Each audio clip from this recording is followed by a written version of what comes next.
Yan mga boss, shout out tayo kay Boss Makahilas. Ayan o, siya yung driver ng 828. So ayan, time check natin mga boss, alas 2:40 ng madaling araw tayo nag-arrival ngayon dito, no. Nandito na tayo sa pier. Ayan, Pier Northern Samar. So ayan ang ating mga pasahero, binigyan na ni partner ng ticket para makapag-boarding na. Ang ganda talaga pagka Sea Whale maagang makarating, katulad ng nasalubong natin ngayon ng 818 tsaka 890. Alas 2 pa lang ng madaling araw, nandito na sila sa Northern Samar, pabiyahe na sila papuntang Leyte.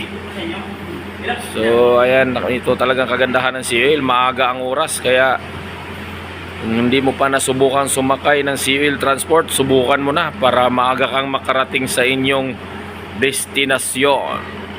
So, ayan mga boss, ingat-ingat na lang po tayo sa ating biyahe, no. Na rin tayo, no. Sasakay na tayo sa barko na yan, no. Ayan, no. Maniobra na tayo, maniobra.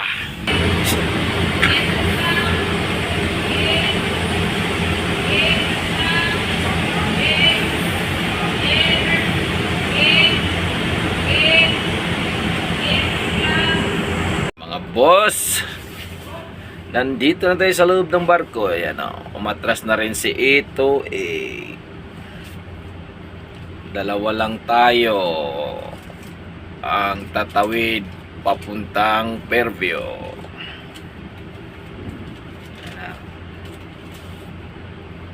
It's time to relax na naman para may panglaban sa biyahe bukas. Ayan, loading na tayo.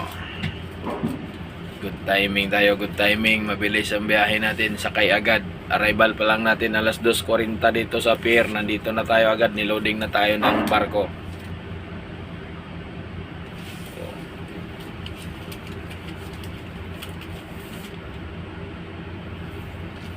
Ayos, ayos. Yeah. It's time to relax.